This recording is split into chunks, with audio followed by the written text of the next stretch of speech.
Welcome to the Wonder of WOOO podcast, where we highlight how businesses can scale profitably by serving others well. I'm Darryl Zavadny. And I'm Ed Howie. And this is the Wonder of WOOO. If you're a business owner investing time, money, and marketing only to be frustrated by losing customers, then this podcast is for you. In the Wonder of WOOO podcast, we celebrate the rewards of serving others well in business and in life. And Ed, it doesn't just feel good, it is good business. It's good business, and apparently from the conversation today, it could be a really good investment if you choose to make the investment at the right time in the company. Yeah, right? indeed. Well, as we level set, we get started on this segment. Let's go really fast. Yes. Zoom up real fast. What is WOOO and what are we talking about? WOOO 3 O's stands for winning others over and over. If you've been with us from day one, you could say that with me. Winning others over and over. It is a challenge. It takes intention to win others over. It takes a whole lot of intention to win others over and over. And it is an incredible principle for business. It's an incredible principle for life. Sure. Yeah. Well, the title of this segment that we're doing is called Looking at the World Through WOOO Vision, or WOOO Lenses, right? And so really what we're doing is taking current headlines and we're kind of looking at them and saying, hey, is this something where it's done WOOO done well? Where it is WOOO done poorly, which we're calling poo, or maybe it's just too soon to tell. Exactly. In all cases, what we're trying to do is really add value to our community, keep a live conversation, and say, all right, well, how does this apply to you? So what are we talking about today? Well, we're talking about another billion-dollar company, which is kind of interesting. And the thing I like about the whole lens of WOOO is it is really volume agnostic. The principles of WOOO apply to any enterprise. And today we're talking about Nike and the unexpected investment made just recently. Yeah, so billionaire hedge fund stud muffin, right? That's what I called him, hedge fund stud muffin.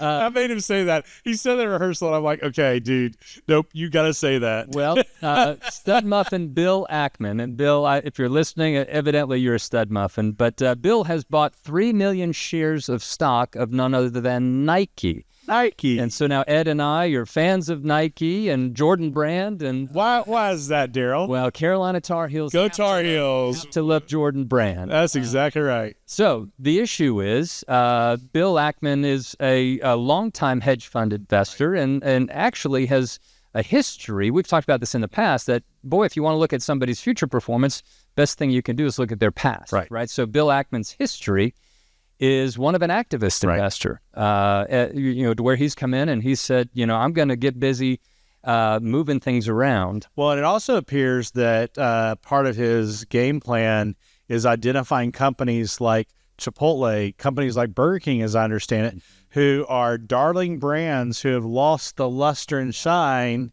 and betting on the fact that they've almost hit bottom and there's an opportunity for upside. Well, so let's talk about the context of this, because, of course, Nike's been around a long time. Anybody who knows Phil Knight, and if plug for the book Shoe Dog, it was a great read, Phil Knight's biography.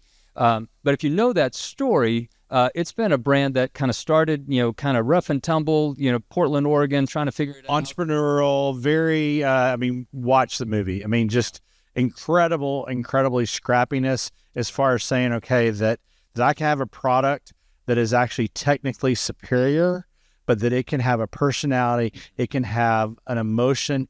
You can want it because of the impact it has in your life, not just the function it develops. Yeah, and it was one of the early brands with just the swoosh that you didn't even need to see the name, you just knew the brand. So here we are today. You've got a company that has lost share. You've got the Under Armours of the world that have kind of come and maybe gone, but but you've got the On Clouds and others, and Lululemon and others that are coming in and gobbling share of either the clothing market or the shoe market. And all of a sudden, this company is somewhat on the ropes, and you've got a guy in Ackman who has said that he's permanently retired from activist short selling. Yep. And so the question that I have as we look at the circumstance of Nike is, well, what do we think is going to happen?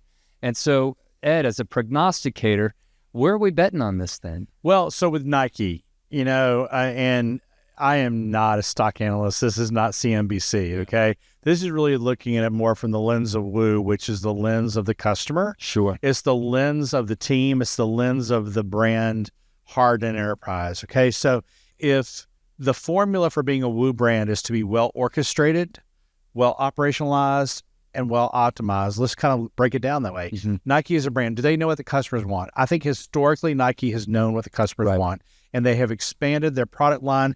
I get a Facebook ad every 3 minutes that's asked if I want to be a founding member of the Nike Gym or Nike something, Nike Sweat in Austin, Texas, their new gym. Okay.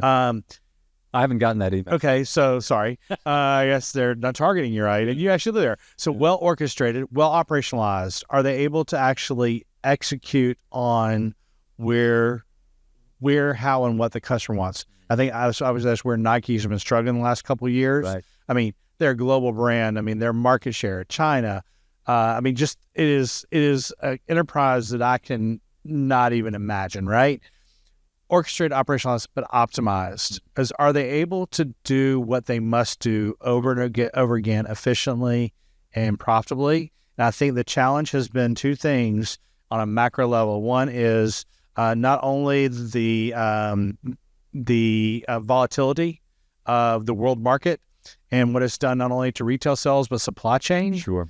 But I mean, how many times has the brand Hoka or the brand Olo intersected your life, Vori, in the last 2, 3, 4 years? What's happened is, I believe, on a consumer level, is that these brands have gone back to the playbook that Nike was founded on and have tapped into certain aspects of the entire broad, humongous product portfolio of Nike and have encroached because they've taken lifestyle clothing away from them or yoga clothing away from them or running shoes that actually are more suited for the 57-year-old business traveler versus the 22-year-old basketball player. And so what's happened is that Nike has scaled so big, they have not been able to scale profitably, at least based on last year's. The projections are their global sales are going to be down 10% this year. Wow.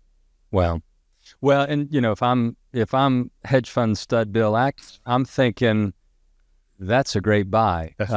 You know, because it's this heritage brand that has this incredible global portfolio and maybe some dormant capabilities that are underutilized, and so there's an opportunity. So this gets into the question of, ultimately, for Nike's sake, will this purchase make Nike more of a WOOO brand, or will they poo more? The historic narrative of the hedge fund buyer is, I'm going to come in, I'm going to cut costs, I'm going to find ways through debt to grow revenue, and then I'm out. Right. And so the question is, it'll be interesting as we're following this. How will Ackman's purchase affect the guest experience, the product, the execution, the market share of Nike? And then, Ed, as we kind of wrap up our time on Nike, I think it's important to say, what does this mean for our community? What are we talking about? If I don't own a global brand that, you know, has all these big issues, what really is the application? So let's break this down from the standpoint of what does it mean to the us's of the world.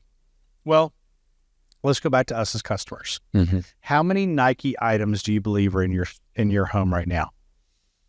Yeah, 20, 40, 60? Yeah, maybe 10, 20. Really? Yeah. Probably, and they've all gone the route of other brands that have gobbled up segments. But how many items have been purchased by your family over your lifetime? Oh, heavens, yeah. I couldn't count. 60, 80, 100, right? Okay. So the thing about a lifelong customer is the formula for a lifelong customer is the cost of the product times the number of times you buy it in a year times the number of years of loyalty or affiliation or use of that brand, depending on how you want to define it, okay? How many years have you been a Nike customer? Yeah, as long as I've had buying ability. Okay, so do you want Nike to win? Do you want Nike to go away? I don't want Nike to go away. I don't know if I am necessarily rooting on them to win. I want my need optimized by the product. Okay. It certainly would. I would love it as a Nike and a Jordan enthusiast for them to meet that need well. The reason why I think Nike has such opportunity to win, which that's the first word of winning others over and over, is to win. You got to win to be able to win others over, is that through all the different segments of customers, they've been able to create a relationship versus just purely a transaction. I think what's happened is they've lost the relationship, has gone more to transaction. And I mean, walk into a Hoka store, it's just different colors, but it feels like Nike used to feel, right? Where I think it's something about wings or something. So if this is a sign, a wake-up call for Nike to say, okay, let's go back to the original vision, the original distinction of our brand, and let's focus on the experience, the functional delivery of the enterprise, but the impact we have on our lives. The reality is I welcome Nike inspire me to whatever the next level of just do it is. Right now, unfortunately, Hoka's doing more for that than me. Right. Because I've lost my enchantment with Nike. I'm clearly not alone. The question is, can Nike re-enchant their customers? Right. And I would bet on them. Yeah. From the standpoint is they have so much equity, brand equity built up already, that if they can quickly reset the game plan and just do it, then there's a high probability that we're seeing them as a renewed WOO brand. Yeah. Yeah. The question, I guess, is, will Ackman's investment indeed wake a sleeping giant? And I think it to be determined. It may well. Well, here's a big number that back in the end of June, Nike lost $27.5 billion in market value in one day. All right. Yeah, I said $27.5 billion. On that same day, Bill Knight's net worth fell by $5.5 billion. Wow. Pretty significant wake-up call to want you to lean more into WOO and less into POO, right? Indeed. Application time for our community. You are not necessarily, we believe, the owner of Nike. However, there's some great application in terms of stewardship of brand, application of the promise that you have given to your customer, and then ultimately, I think maybe some wisdom around who's influencing the strategic direction about the stewardship of the finances and the voice in there. We do hope that this episode encouraged you to see the world with WOO vision, to have WOO lenses. Certainly, we think that Nike and the investment of Ackman is something to keep an eye on. We encourage you to stay tuned with us on the wonderofwoopodcast.com as we follow this story and other stories. As always, we look forward to spending time with you next time on the Wonder of WOO podcast. Thanks. So that's it for today's episode of The Wonder of WOO. Head on over to Apple Podcast or wherever you listen to subscribe to our show. One lucky listener every single week who posts a review on Apple Podcasts will win a chance in the grand prize drawing to win a $25,000 value private VIP day with Darryl and me. Be sure to head on over to the wonderofwoopodcast.com and pick up a free copy of our gift. And please join us next time.